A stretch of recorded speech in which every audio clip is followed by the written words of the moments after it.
s'appelle Gorée. Voilà. Notre frère Gourou, et je pense qu'il est encore en exercice sur les rangs en Côte d'Ivoire. Donc j'aimerais saluer la 8e promotion, MDL Drogba Patrick Eman, 2005-2007 Torogui. Voilà. Alors, je salue aussi notre major de promotion, Chika Fabrice Lafitte, qui a dû quitter la Côte d'Ivoire pour sa vie, craignant pour sa vie parce que malheureusement, lui, un sous-officier de gendarmerie qui avait été détaché, d'accord, premièrement à l'école de gendarmerie, en tant que secrétaire de Djabi Point, et pendant la crise, le général Djabi Point l'a envoyé à la résidence du président Gbagbo. Bon, un sous-officier, on t'envoie quelque part, est-ce que tu as ton mot à dire? Tu n'as pas ton mot à dire, tu ne fais qu'exécuter les ordres. Mais Draman Ouattara l'a mis à l'isolement pendant plus de 3 ans. Il n'a pas vu le soleil à Kourougou. Donc, il a un problème de vue. Vous comprenez? Et donc, quand on les a laissés, ils ont essayé, bien entendu, voilà, de distraire l'opinion. Et quand ils ont attrapé d'autres camarades pour les remettre dedans, bon, lui, il a mené son combat. Et grâce à Dieu, aujourd'hui, il est dans un pays sécurisé. Donc, je salue le major de notre promotion ici, le MDL Chika Fabrice Lafitte. Voilà. Aujourd'hui, il serait peut-être commandant ou, je crois, peut-être adjudant-chef. Mais bon, c'est pas grave. C'est la vie qui le veut ainsi. Et donc, nous, on avance et on continue. J'aimerais saluer tous les gendarmes de la promotion Drogba Patrick Eman. D'accord? Et à tous nos disparus, reposer en paix. Voilà. Chers amis, aujourd'hui, je suis ici pour qu'on parle de la grève des enseignants. Tout à l'heure, j'étais en direct sur ma seconde page YouTube. Et j'aimerais demander à tous d'affluer là-bas. Voilà, il faut vous abonner là-bas parce que c'est important. C'est important de toujours avoir des plans B. Vous comprenez? Donc, il faut affluer là-bas. Question à, bien entendu, nous préparer pour les élections présidentielles d'octobre 2025. Donc, j'ai fait une vidéo là-bas, malheureusement. Voilà, les gens signalaient parce que vous n'étiez pas là-bas pour mettre les cœurs. Vous comprenez? Donc, voilà pourquoi je viens ici pour terminer la vidéo. Alors, j'aimerais saluer les enseignants et dire que Johnny Pacheco vous est reconnaissant. Parce que c'est grâce à vous que je peux aujourd'hui me taguer d'être un homme accompli. Un homme accompli, un homme lucide. Parce que vous m'avez appris à lire et à écrire. Tout ce que j'ai là, je le dois à mes enseignants. C'est à vous qu'on doit tout. La Côte d'Ivoire vous doit tout. Mais aujourd'hui, malheureusement, vous êtes traités avec mépris. Vous êtes traités avec dédain parce que vous avez choisi le noble métier de l'enseignement. Vous avez choisi le noble métier de l'éducation. Ce n'est pas facile. Vous retrouvez des gens de toutes sortes d'éducation dans les salles de classe. Des gens qui viennent avec des humeurs bizarres. Mais vous devez gérer tout ça là. Et faire sortir des élites parmi ces gens-là. Mais vous réussissez bien entendu votre combat. Et si Draman Ouattara aujourd'hui peut se taguer de savoir lire et écrire, c'est en partie grâce à vous.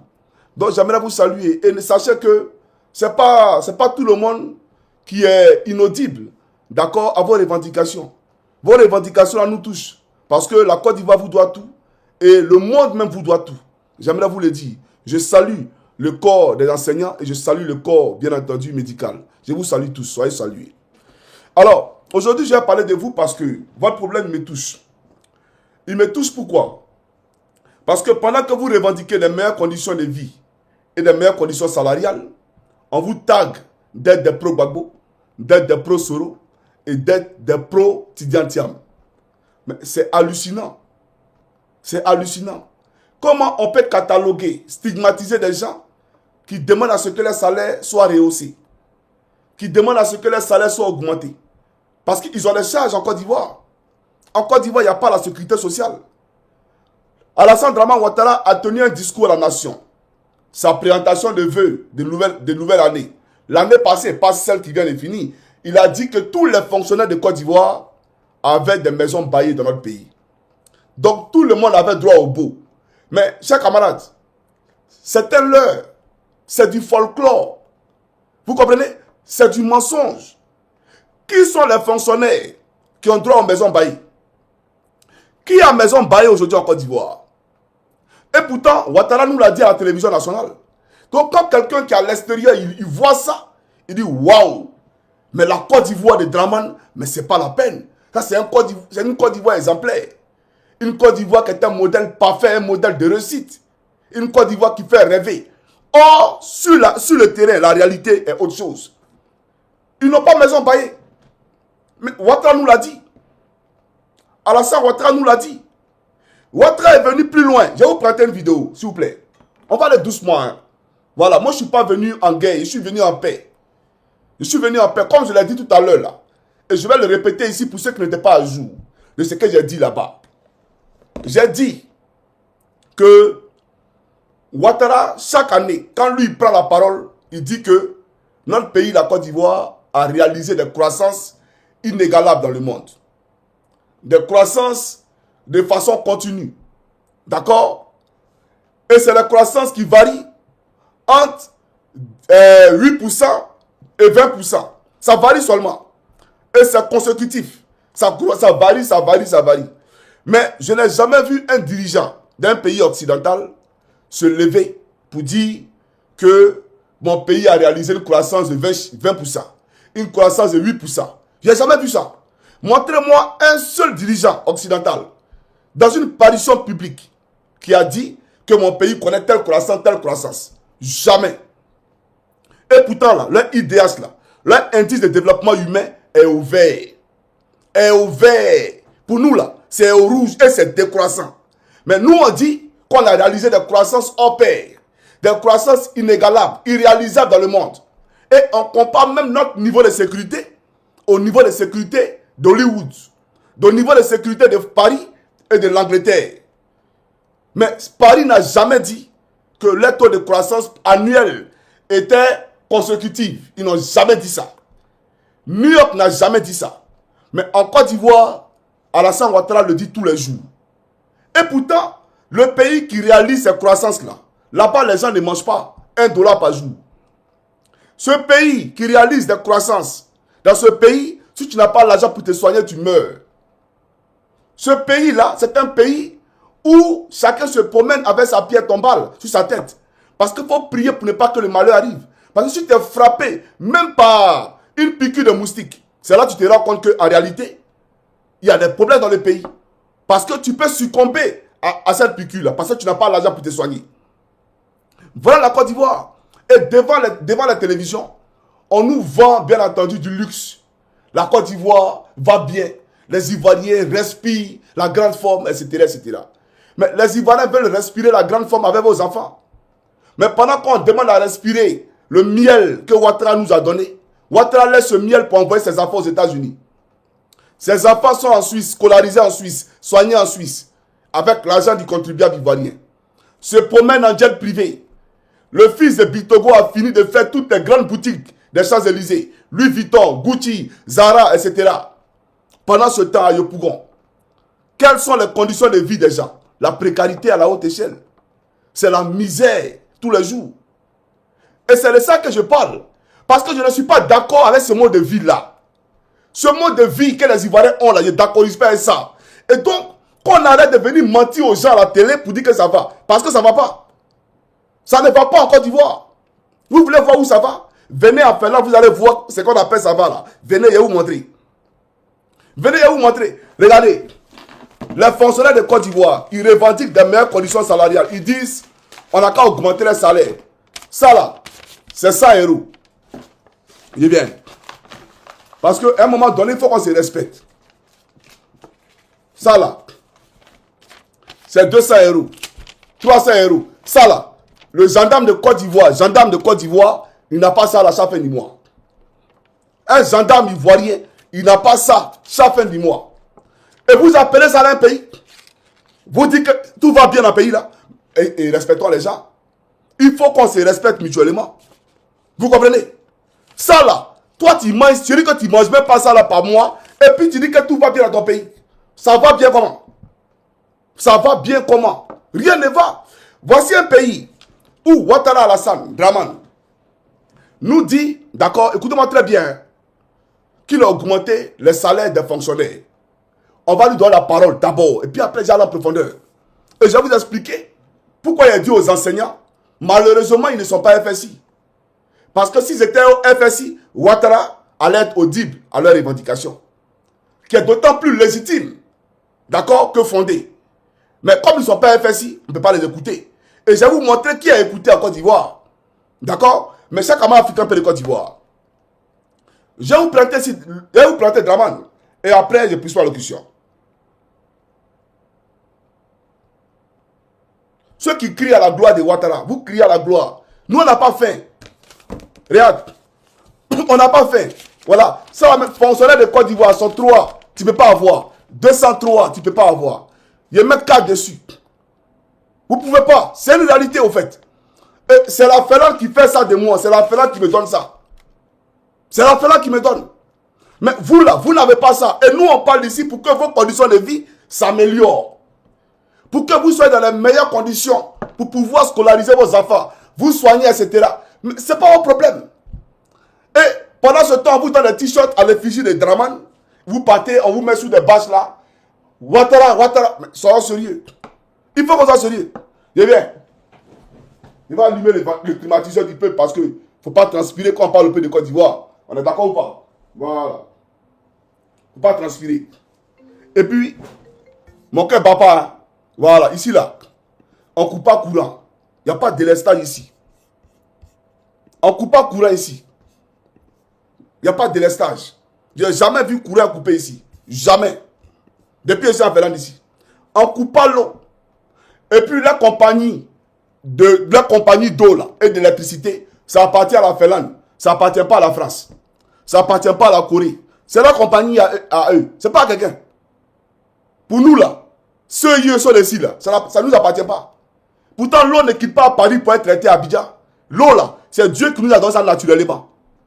On a nos fleuves, on a nos rivières, on a nos barrages hydroélectriques, on a nos lacs. Et puis on a la mer pour mettre dessus, même si on ne boit pas l'eau de mer. Mais on dit que l'eau que nous on a, que Dieu nous a donné naturellement là, ça appartient à Nicolas Sarkozy. Courant que nous on a là, ça appartient à Macron. Et puis vous dites que nous on n'a qu'à accepter ça. Non, on ne peut pas accepter ça. Et le dit là, ce n'est pas contre, bien entendu, les intérêts de qui que ce soit. Je suis pour les intérêts du peuple de Côte d'Ivoire.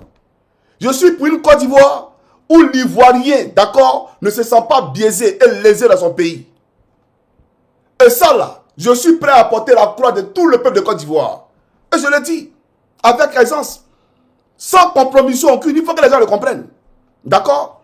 Alors, on va maintenant commencer la vidéo, s'il vous plaît. Parce qu'il y a beaucoup de choses à vous dire. J'ai beaucoup de choses à vous dire. Il faut qu'on se comprenne. Voilà. Et bien. Quand nous on parle là, c'est pour vous. Hein. Quand on parle là, c'est pour vous. C'est pas pour quelqu'un d'autre. Voilà. Parce que même les partisans de drama qui sont à Paris là, ils n'ont rien, les gars. Ils n'ont rien. C'est les gens qui ne travaillent pas. Vous les voyez dans les cafés, dans les taudis, qui attendent les miettes de venir d'Abidjan, 300 €. Bon, ceux-là, ils vont te donner. Mais c'est que tu es échoué de tous nos villages. Parce qu'en France, où tu es, on te donne une opportunité d'aller à l'école gratuitement, apprendre un métier. Même si tu n'as pas fait de hautes études, mais tu peux quand même apprendre un métier. D'accord? Et puis, te resocialiser, avoir une utilité dans la société. Mais on préfère rester là à menacer des gens. C'est-à-dire que des gens barbares qui sont là en train de menacer les camarades. Depuis quand la politique rime avec l'animosité? La politique, c'est la rencontre des intelligences, la rencontre des idées. En politique, on n'a pas besoin de s'agresser. Mais vous ne connaissez que l'agression verbale et physique. Chers camarades, on va avancer parce qu'il faut qu'on avance. Alors, j'ai présenté ici la première vidéo de Ouattara et après, je pousse ma locution. Est-ce que vous savez pourquoi souvent il dit Draman? Je vais vous expliquer pourquoi. C'est parce qu'en Côte d'Ivoire, il a été interdit au peuple de Côte d'Ivoire et à toute la classe journalistique d'écrire dans les écrits le nom Draman. Celui qui écrit Draman, il va en prison. Donc, il a été interdit à un journaliste d'écrire Draman. Il faut écrire Alassane Ouattara. Pourtant, c'est lui qui s'est présenté à nous comme il s'appelle Ado. Il s'appelle Ado. Le D là, c'est quoi? C'est Draman. On est d'accord ou pas? Mais si tu dis là qu'à enlever le Draman, il ne peut pas enlever le Draman. Voilà pourquoi j'insiste sur Draman.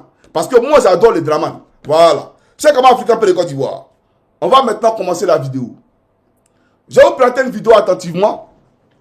On va l'écouter attentivement et après, je pousse ma locution. Suivez, c'est parti. Les conditions économiques favorables nous ont également permis de mieux rémunérer nos parents paysans, faisant passer le prix du cacao jusqu'à 1100 francs en octobre 2016. Je me souviens, quand j'étais le Premier ministre du président Félix Houphouët-Boigny, son rêve était d'atteindre le chiffre de 1000 francs le kilogramme de cacao. Eh bien, cher papa, nous l'avons réalisé. Donc, tu peux être fier de nous. D'accord. Houphouët, c'est pas ton kobo. D'accord? Faut laisser cette doïe là. Houphouët, c'est pas ton kobo. S'il te plaît. Voilà. On a beaucoup de respect pour toi. Faut laisser ça là. Mais quand Draman parle de le rêve d'Houphouët, c'était de vendre le cacao à 1000 francs le kilo. Et qu'aujourd'hui, il a réalisé le rêve d'Houphouët. J'aimerais dire à Draman que l'époque d'Houphouët n'est pas l'époque de Draman. En 1993, en 1990, l'Ivoirien n'avait pas besoin de visa pour venir en Occident. Nos parents prenaient les cartes d'identité. D'accord? Ils prenaient les cartes d'identité. C'est-à-dire que tu as en France, tu as ton enfant à Abidjan. Tu prends ton passeport, tu vas à Abidjan. Tu colles photo de ton passeport, photo de ton enfant, tu colles dans ton passeport à toi. Tu ne mets pas passeport de ton enfant. Tu prends photo de ton enfant, tu colles dans ton passeport. Et puis tu prends ton enfant, tu prends l'avion, tu vas avec ton enfant. Sans passer par ambassade, ça ne va pas quelque part. Ça, c'était au temps d'Houphouët-Boigny. Au temps d'Houphouët-Boigny, là. D'accord? Nos parents, quand ils avaient le bac, tout frais payé par l'État de Côte d'Ivoire, ils allaient en Occident pour aller étudier. Et revenir en Côte d'Ivoire pour mettre leur savoir à la disposition de l'État de Côte d'Ivoire. Au temps d'Houphouët, France ne nous disait rien. Ivoiriens ne connaissaient pas ce qu'on appelait Calais en France. La preuve, moi, il y a 2 oncles qui ont fait les études, d'accord, en France. Un aux États-Unis et en France. Je parle du ministre Désiré Dallo et du frère de mon père, Bailly Luc. Un monsieur, c'est dit Draman, toi tu n'as pas de diplôme, toi tu ne peux pas parler papier, et mes 2 oncles là, tu ne peux pas parler papier eux. Tu peux pas parler papier eux. Mais qu'est-ce qu'ils n'ont pas? Ils sont allés en Europe, ils sont allés aux États-Unis, c'est vous faites qui a fait ça. Mais ils sont revenus dans leur pays pour se mettre à la disposition de l'État de Côte d'Ivoire. Un instant s'il vous plaît. Un instant s'il vous plaît. Voilà. Donc, pour dire quoi? Voilà l'époque d'Houphouët.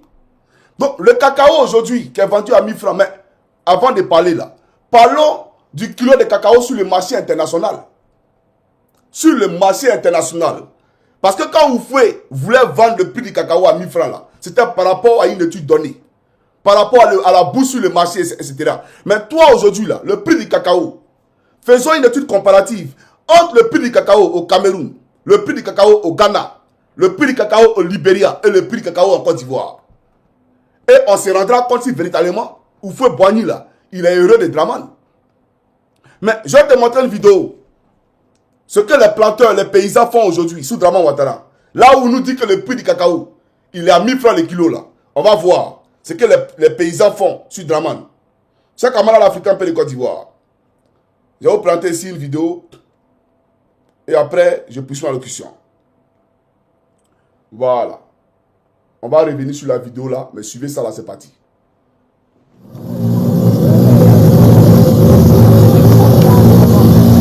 Ces images ont été tournées par l'un de nos observateurs en Côte d'Ivoire. À l'intérieur de ces sacs, il y a du cacao, un produit qui fait l'objet d'un trafic intense aux frontières. Cette scène se passe dans le département de Sipilou, limitrophe de la Guinée. C'est principalement dans ce pays, mais aussi au Libéria, que le cacao ivoirien est vendu illégalement. Notre observateur, Trabi, explique ce qu'il a vu à la frontière. Quand vous partez là-bas, vous voyez que le trafic est réel. Et c'est la nuit que les gens font le déplacement. Quand vous voyez 30, 40 camions qui traversent la frontière pour aller de l'autre côté avec du cacao, c'est honteux. La frontière est poreuse. Et donc il y a beaucoup de zones où les gens peuvent facilement, les trafiquants peuvent passer facilement, en Guinée ou au Libéria. D'accord.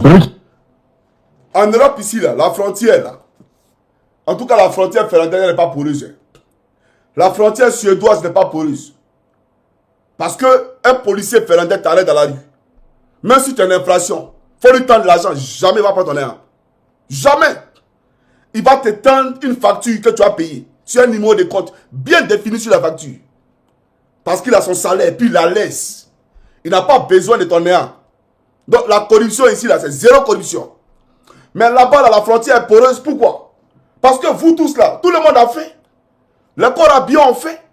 Mais le vrai problème ici, c'est lequel? Il faut qu'on en parle. Les paysans fuient l'émergence de Draman pour aller dans les pays limitrophes à la Côte d'Ivoire parce que là-bas, le cacao est vendu à 10 000 francs le kilo. 5 000 francs le kilo, 8 000 francs le kilo en fonction des pays. Lui qui dit qu'il a réalisé le rêve du Houphouët-Boigny.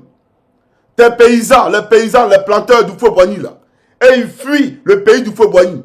Ils risquent leur vie et puis ils vont vendre leur cacao. Ils transportent leur cacao au Ghana, au Libéria, etc. pour aller vendre là-bas pour avoir ne serait-ce que de quoi à subvenir aux besoins des siens et de leur famille. Voilà la réalité. Et les gens nous disent que tout va bien. Et il dit qu'il a réalisé le projet du Houphouët-Boigny, le rêve du Houphouët-Boigny. De quel rêve on parle? Sous Gbagbo, les paysans ne fuyaient pas avec comment on appelle ça, leurs produits pour aller au Ghana, pour aller les vendre au Ghana. Chez Paul Biya au Cameroun, les Camerounais ne fuient pas le Cameroun pour aller vendre leur cacao au Gabon. Les Camerounais restent sur place au Cameroun pour vendre leur cacao au Cameroun. Mais la Côte d'Ivoire, où on nous vend, bien entendu, ce miracle, la Côte d'Ivoire de la croissance inégalable et jamais réalisée dans ce monde. Les paysans fuient Dramane l'émergent avec son prix de cacao à 1000 francs là. 1000 francs qui est bon là, et ils fuient ça. Et puis ça va au Ghana. Mais il y a un problème. Il faut dire qu'il y a un problème. C'est comment là, poursuivons la vidéo rapidement. Ici, on se montre ici, il descend son cacao, il traverse la rivière, le fleuve, il est de l'autre côté. Ouais, ça pilote, ça tue l'économie ivoirienne. La Côte d'Ivoire, c'est le premier producteur mondial de cacao. Ça ne tue pas l'économie ivoirienne. Ça tue le compte bancaire de Loïc Folorou. Voilà. Parce que tous ces cacaos-là, c'est lui, en réalité, qui est le père du cacao. C'est lui qui contrôle l'industrie du cacao en Côte d'Ivoire. C'est ça la réalité. Il faut appeler les choses par les noms. Appelons un chat. Vous comprenez? D'accord, donc avançons. Avec environ 2 millions de tonnes produites chaque année. Mais au dernier trimestre 2024, 50 à 75 000 tonnes de cacao seraient sorties illégalement du pays en direction de la Guinée ou du Libéria. En Côte d'Ivoire, le prix du cacao est fixé par l'État. Cela permet de protéger les producteurs des fluctuations du marché international. Mais lorsque les cours mondiaux sont élevés, comme c'est le cas actuellement, ce système peut avoir des effets pervers, comme celui de la contrebande. En Côte d'Ivoire, vous avez le prix du cacao qui est de 1800 francs le kilogramme. Par contre, vous avez de l'autre côté le prix qui est à 3000 francs. Donc, les trafiquants sont prêts à prendre tous les risques pour avoir plus d'argent. Et très souvent, c'est la complicité de certaines personnes qui ne font pas honneur à la Côte d'Ivoire. Dans les pays voisins, le kilo de cacao peut même aller jusqu'à 5000 francs, soit plus de 7 euros. Pour lutter contre le trafic, les autorités ivoiriennes réalisent des contrôles aux frontières et des saisies ont lieu régulièrement. Mi-janvier, l'armée a annoncé la suspension de 5 responsables administratifs, sécuritaires et militaires dans le département de Sipilou. Mais vous voyez, mais vous n'avez pas honte. C'est-à-dire, vous parlez des trafiquants. Est-ce que trafiquant il peut venir dans la plantation de Johnny Pacheco à Gagnoa, prendre son cacao et puis l'envoyer au Libéria sans que Johnny Pacheco ne donne son aval? Sans que Johnny Pacheco ne donne son approbation. C'est parce que c'est moi qui l'ai envoyé et il vient prendre. Ben ça m'arrange. Puisque en Côte d'Ivoire je meurs. Ça ne va pas. Le prix du cacao en Côte d'Ivoire, il est hallucinant. Vous comprenez? Donc, les trafiquants qui viennent, à qui on donne nos cacao là, pour les envoyer dans les pays limitrophes là, à la Côte d'Ivoire, c'est parce que c'est nous-mêmes qui les demandons. Donc quand vous prenez la main pour dire on va lutter, donc vous voulez que les paysans souffrent, restent dans la misère, alors que le prix du cacao il est à 10 000 francs sur le marché international. Vous voulez que le cacao là soit payé à 1000 francs en Côte d'Ivoire. Voilà pourquoi on déploie l'armée. On bloque toutes les cargaisons. On dit non, rien ne sort de la Côte d'Ivoire. Donc les gens n'ont qu'à souffrir. Donc c'est ça la votre croissance à 8 chiffres là. C'est ça votre croissance. Mais en réalité, dites que Dramane Ouattara, le compte de Dramane Ouattara connaît une croissance. Sinon, le compte des paysans ne connaît pas de croissance. Le compte des paysans connaît une décroissance. Le compte de Dominique Ouattara connaît une croissance. Mais le compte du peuple de Côte d'Ivoire ne connaît pas de croissance. Il stagne. Voilà la réalité. Donc ne venez pas distraire les gens. Ça ne va pas en Côte d'Ivoire. Et il faut le dire. Vous comprenez? Sinon, venez nous expliquer. Venez nous expliquer comment ça c'est possible. Ça n'a jamais existé ailleurs. C'est sous Ouattara qu'on voit ça. D'accord? Allez, on va maintenant aller sur la vidéo où il parlait des enseignants. Et on va commencer la vidéo des enseignants. Voilà. Alors, attachez vos ceintures de sécurité. D'accord? On va parler des enseignants. C'est parti. Les conditions paysans. Son rêve était d'atteindre le chiffre de 1000 francs le kilogramme de cacao. Eh bien, cher papa, nous l'avons réalisé. Donc tu peux être fier de nous. C'est pas ton kobo. Le SMIC a pratiquement doublé, passant de 36 000 francs CFA à 60 000 francs CFA par mois. Bon, écoutez, après 20... s'il vous plaît, vous voyez, quand vous parlez comme ça, moi ça me fait mal parce que c'est se foutre de l'intelligence des gens. C'est se moquer de l'intelligence des gens. Le SMIC est passé de 30 000 francs à 60 000 francs, 70 000 francs. Écoutez, 70 000 francs c'est combien? Attendez. 2 billets de 50 euros. Ça va combien? 100 euros, c'est combien? 2 billets de 100 euros. Ça va. Ça peut faire quoi à quelqu'un en Côte d'Ivoire? Ça peut faire quoi à quelqu'un? 65 000. Ça peut faire quoi à quelqu'un en Côte d'Ivoire? Disons-nous la vérité. Ça peut changer la vie de quelqu'un en Côte d'Ivoire. La Côte d'Ivoire est le pays le plus cher d'Afrique. Et tout le monde le dit. Faites les sondages. Les observateurs internationaux, même les touristes, ils disent que la Côte d'Ivoire est devenue le pays le plus cher d'Afrique. C'est avec votre SMIC là que les Ivoiriens peuvent s'en sortir, joindre les deux bouts. Pour louer un studio en Côte d'Ivoire, c'est combien? Le prix simplement d'un studio en Côte d'Ivoire, il est de combien? Les factures de ce lieu sont de combien? Quelqu'un qui travaille à la zone, chez un Libanais, un gars comme ça là, lui il loue maison comment? Parce qu'il est payé au SMIC. Il loue sa maison comment? Il paye sa facture d'électricité comment? Il mange comment? Il paye son transport comment? Pour aller au travail. Mais c'est de l'esclavage. C'est de l'esclavage. Et ça là, on dit qu'on se bat pour le peuple de Côte d'Ivoire. Non, vous ne vous battez pas pour le peuple de Côte d'Ivoire. Vous contribuez à esclavagiser le peuple de Côte d'Ivoire. 30 000 francs c'est quoi? Est-ce que lui-même Ouattara, 30 000 francs, mais 60 000 francs, lui peut vivre? Dans le monde de Draman, la Côte d'Ivoire actuelle, on vit avec 60 000 francs. Même 100 000 francs peut réaliser quelque chose dans la vie de quelqu'un en Côte d'Ivoire. Demandez à vos parents Benguis, avant quand tu partais en Côte d'Ivoire, avec 1000 euros, tu pouvais faire même 2 mois, tu es à l'aise. Aujourd'hui, 1000 euros à la réponse, c'est fini. 1000 euros à la réponse, mais c'est fini. Tout est devenu cher en Côte d'Ivoire. La vie est chère. Et ils ont mis des péages partout, à telle enseigne qu'on ne peut même plus aller se repayer dans leur village. C'est-à-dire, pour fuir Abidjan qui est dur là, pour aller même au village là-bas, ils ont mis péage là-bas, à corridor. Sur la route de Gagnon, ils ont mis corridor. Il faut payer péage là. Pourtant, ce n'est pas autoroute. Pour aller dans leur village. Même à l'intérieur du pays aujourd'hui, il n'y a plus d'hôtels 1000 francs. Les hôtels de passage là. Hôtels 1000 francs, 1500, ça n'existe plus. Minimum, si tu n'as rien payé, 25 000 francs la nuitée. Mais on est où? C'est-à-dire que le coût de la vie ne fait que grimper. Mais la pauvreté ne change pas. Les Ivoiriens là, celui que votre croissance dont vous parlez ne se reflète pas dans leur quotidien. Ici là, quand on parle de coût de la vie qui grimpe, c'est que le citoyen a le pouvoir d'achat. Mais en Côte d'Ivoire, le citoyen n'a pas le pouvoir d'achat. Et on parle du coût de la vie qui grimpe.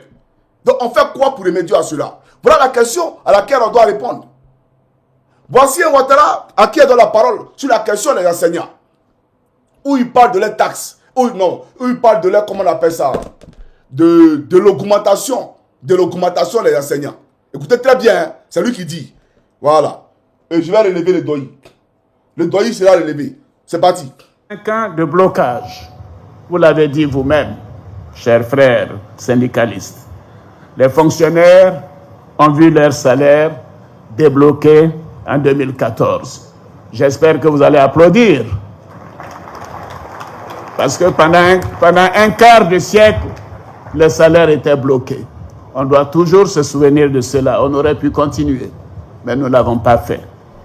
Les agents techniques de la santé ont eu une augmentation de leur salaire moyen. Je voudrais vous donner quelques chiffres. Il faut donner. Pour que nous nous comprenions bien. D'accord, oui, il faut donner. Les agents techniques de la santé ont eu une augmentation de leur salaire moyen mensuel qui est passé de 222 000 francs CFA en 2011 à 375 000 francs CFA en 2016.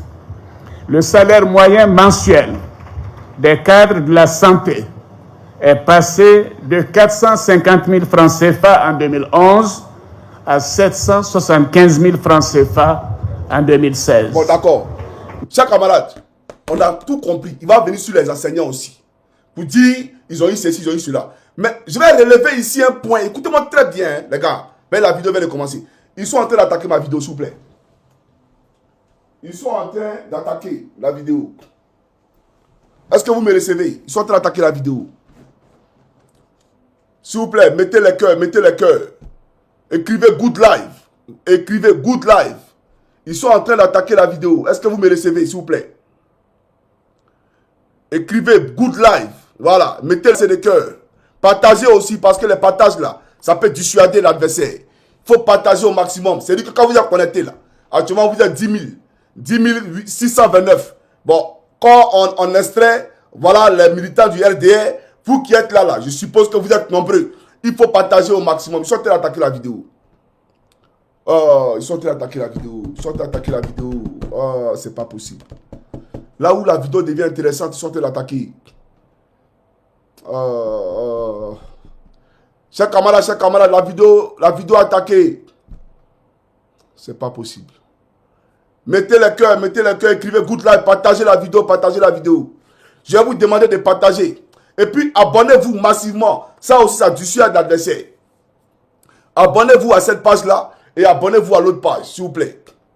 Là, ça dissuade l'adversaire. La vidéo est bloquée.